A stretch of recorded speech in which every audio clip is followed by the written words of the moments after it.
Hey crafty cuties, I hope you guys are doing lovely. Welcome back to another patron requested video. Today my fellow patron Felicia asked to see some ways that you can incorporate these right here, cupcake liner, into embellishments or ways to use them in our junk journals. And I've only really come up with one way that I actually really would use it myself, so that's what I'm going to show you today. We're gonna make these cute little, I guess I was gonna call them like taco embellishments because they look like a little taco. And you can use them in different ways, such as like creating a tuck spot or a pocket, or what I really like is to use them as kind of like a bag topper like this, but so that you're still able to use the bag. So we're gonna make a few of these together, and along the way I will give you some tips and tricks on creating layered embellishments that's going to make it really easy and carefree project. So let's get started. We're gonna start out by coffee dyeing our cupcake embellishments, or cupcake liners, and that's going to help flatten them out but also give them a little bit of interest. So I went ahead and dumped some coffee into a container. I wanted my embellishments to have a little shine, so I used my Lindy's spray, and I just sprayed a few little squirts there, and then you're just going to go ahead and kind of flatten out the liners. They're really easy to flatten out, and you can let them sit in the coffee for a few seconds, and then just make sure to be careful. They do become pretty fragile, but once they dry up, they are really durable. So I just went ahead and dunked a bunch of mine in, and then you'll see in a minute, I also started to actually fold them in half, and I let them dry that way, and that's just a little bit easier to stack them on top of one another. I let mine dry out in the sun actually, and guys, if you have some sunny weather, I highly recommend letting your coffee dyed papers and things dry outside, because it adds so much interest in the way that they end up looking. So once your liners are dry, I like to dry mine with something heavy on top so that they flatten out nicely. You can go ahead and grab your embellishments out. I'm basically using things like store-bought die cuts that I have a ton of, and you probably do too. Lace, scraps of fabric, some sequins actually, which I always fail to use in projects, and also some scrap paper. You can see I have like two different kind of themes going on. I have this box here with some more vintage like Tim Holtz embellishments, and then something that I haven't used in a long time is more like bright, colorful, kind of Maggie Holmes style die cuts and embellishments. And I wanted to do this style because I'm actually making some journals in this style, so I thought it would be perfect opportunity to make some things that will match those journals. So we're gonna go ahead and take one of our liners, and it's really, really simple. You're just gonna fold these in half. And don't worry, if you're using a print that you really don't like, you can just flip it inside out and have like more of the coffee dyed look, but I'm gonna go like this. Now you can just cut these in half if you wanna get more use out of them and just have this be kind of like the base to your embellishment. But I actually like to fold them in half again so that you can use it as like a little pocket or tuck spot or like a bag topper like I mentioned. So we're gonna go ahead, and I like to do a few different layers, and I'm gonna bring it in a bit here. I'm gonna start out with just a scrap of paper, and I have just some coffee dyed paper here, but you can use different types of scraps that you have. And I usually just like something kind of longer to go across the page. Now just remember, these are not rules that you have to follow, they're just kind of little guidelines that I like to use that help me create these fast. And then I like to add some type of fabric or ribbon, some type of a different texture basically. You could also use lace. I have this ribbon right here that I think is kind of a pretty different color. I'm gonna put this actually going this way. And then I like to bring in one or two die cuts, and I kind of like to play around with the different shapes. And also keep in mind that you can have your cupcake liner going up or down, just depending how you're going to use it. You could also have it going sideways if you want to have it go on like the side of a page. So I don't glue anything down to start with, and then remember you can also glue these down, staple, or sew. Just gonna go like that.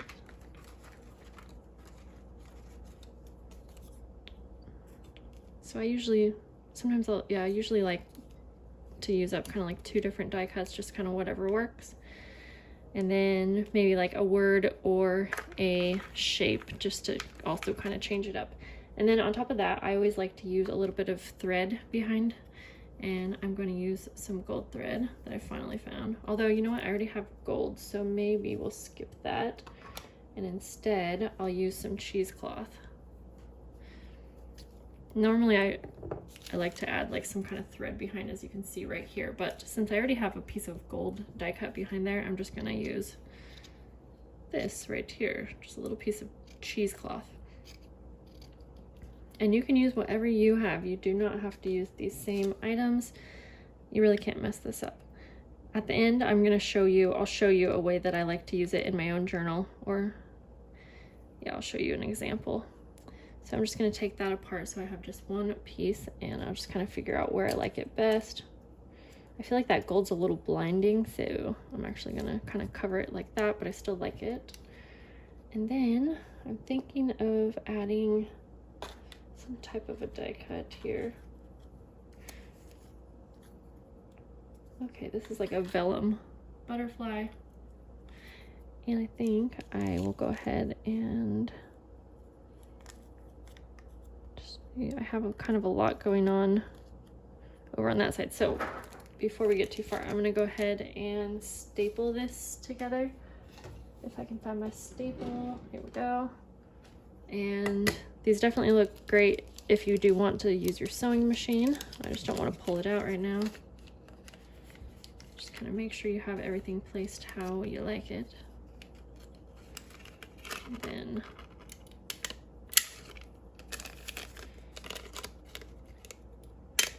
make sure I got everything in there, and then I'm going to use just a little dot of glue for the butterfly, and then you can decide if you want to finish it off using anything like sequins, or I have like these little jewels. I think this one has a lot going on it, but the reason I really like this project is because it helps you use up your die cuts. And there we go. I'm just going to kind of go like that. Yeah, it helps you use up your die cuts, and you can actually use this as a functional piece in your journal. So there we go. We'll do one more together, and I'm gonna go ahead and I think I'll do the next one for my own journal. So I am going to just fold that in half, and I'm going to have it go down because I want it to go on top of one of the bags in my journal. So we'll start off like that. So then some type of paper scrap. I'm going to use this music paper here. This is really, well, you can see that like falling apart. Super delicate paper, very vintage. Okay, so we'll go like that. And then I think I'll do some lace for this one.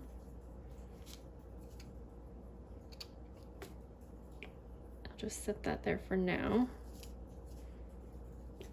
And then go ahead and figure out maybe a die cut that I want to use. This journal that I'm working on my own, I'm kind of leaning towards more like bright, cheerful colors, I guess, so that's what I will stick to here. Let's see. I thought I may have one that I was wanting to use, but I don't remember where it is.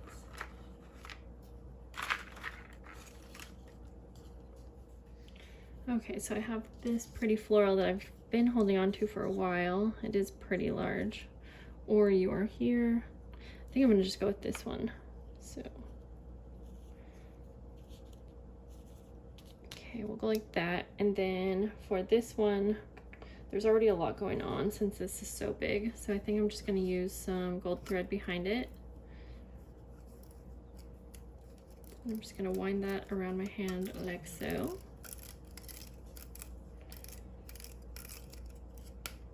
And then just kind of put that behind so it kind of peeks out. feel like this one maybe needs some fabric or ribbon. I got this really pretty ribbon from my friend Jenny. Super cute. Maybe cheesecloth, or oh, this is pretty, some tulle. That's another fun thing to use. This was made into kind of like a little bow, but I still don't like it. Okay, actually I do like the tulle, but I don't want it to be in the bow shape. So I'm just going to go ahead and cut that off so I can just use a little piece of it peeking behind the rose.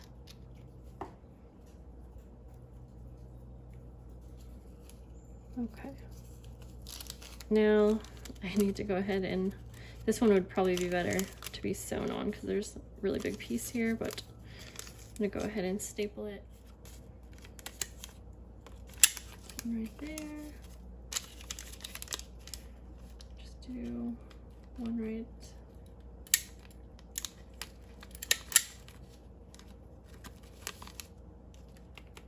Okay, so for this one,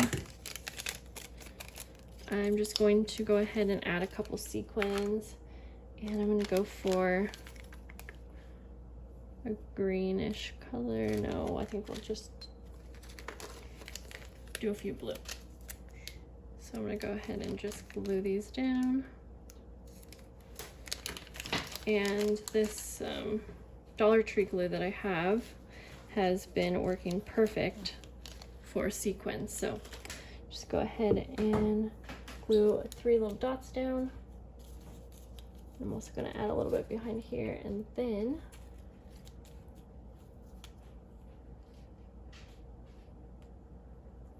I'm just doing 3 little random areas. There we go. And then we can go ahead and put this into my journal. Okay, so there's 1, 2, there we go. Okay, and then we're gonna go ahead, and the next little spot that I have in my journal is actually a glassine bag, and what I would probably do, straighten this out a bit, is just stick this half in the glassine bag and probably use some double-sided tape to hold it in place. I'm not even going to do that right now. I just want to show you kind of how cute that is, and then you can go ahead and still just use this as a bag and put things in it, or I may, you know, put a photo or something like that underneath. And I also got to really quick show you these adorable new printables that I got from Johanna's shop, Little Bindy, and they are so cute. I will try really, really hard to put the link to these down below, but here's a couple of them. They're like little different flips and things like that. And so I'm so excited to use these in my journal. Like here, look at this one. It has its little armoire, and you open it up, and then you can put like a picture or journaling. Anyways, that's just a side note because those are so cute. I decided to make kind of a big batch of these, and I'm gonna do it in a assembly line kind of style. So I thought I would just go ahead and turn the camera on. Why not? So I have everything with 1 layer so far, and I'm just gonna go ahead and put a little piece of cheesecloth down on most of these.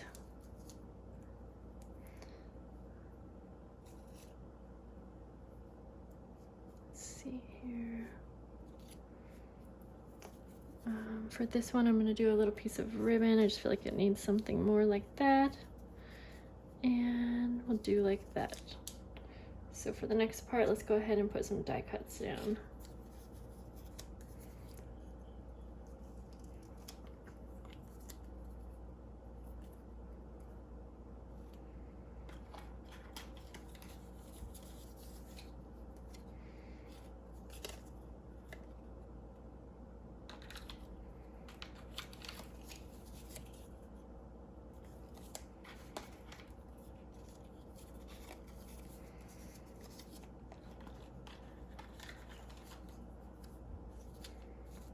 I like that one a lot.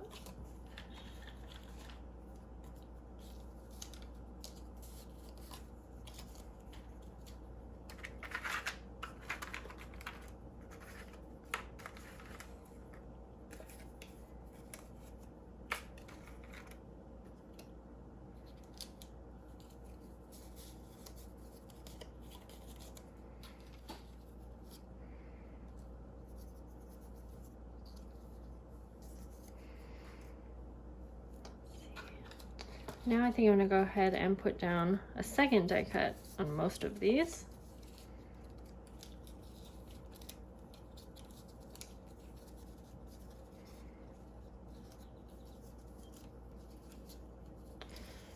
Kind of like a labeled die cut works well, it seems like, with these type.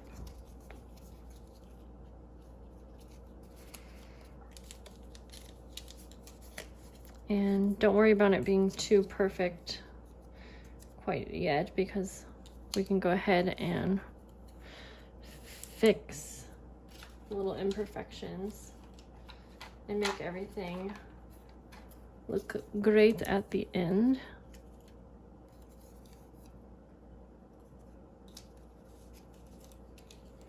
All right, and then we need something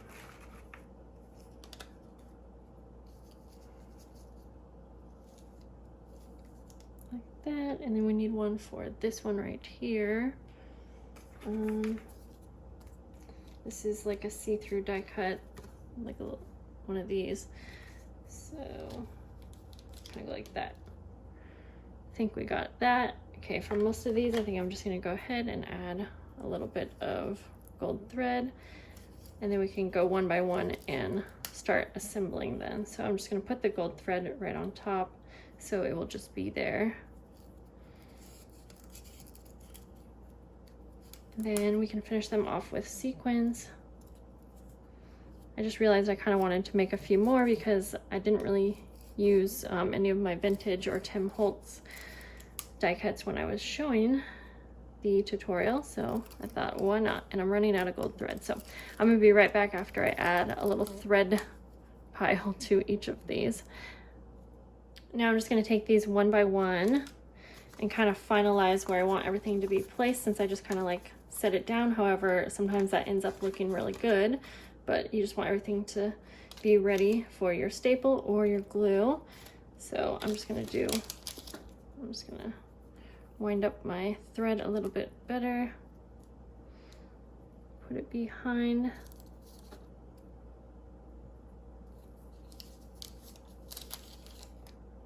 Behind here, like so.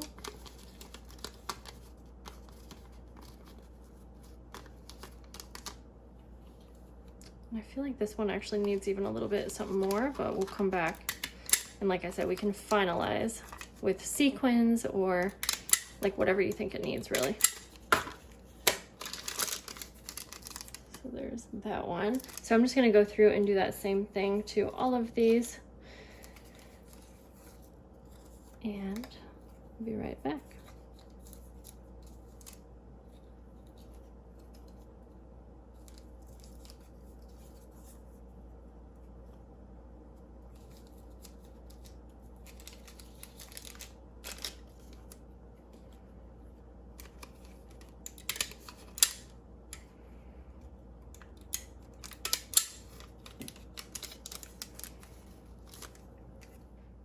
I'm gonna go ahead now and finish all of them off with some sequins, just kind of like this, or these. I'll come back and show you guys what the finalized little embellishments look like. Okay, here are the finished little embellishments.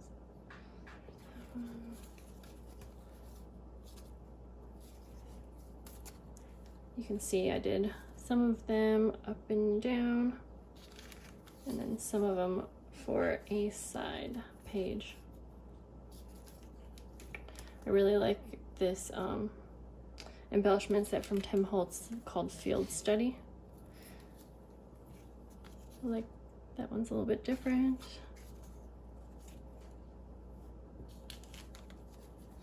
And honestly, these all probably took me, I don't know, less than 20 minutes to make. So they were very, very quick. And then here are the ones that I had already. So that's everything, guys. I'll see you later. Bye-bye.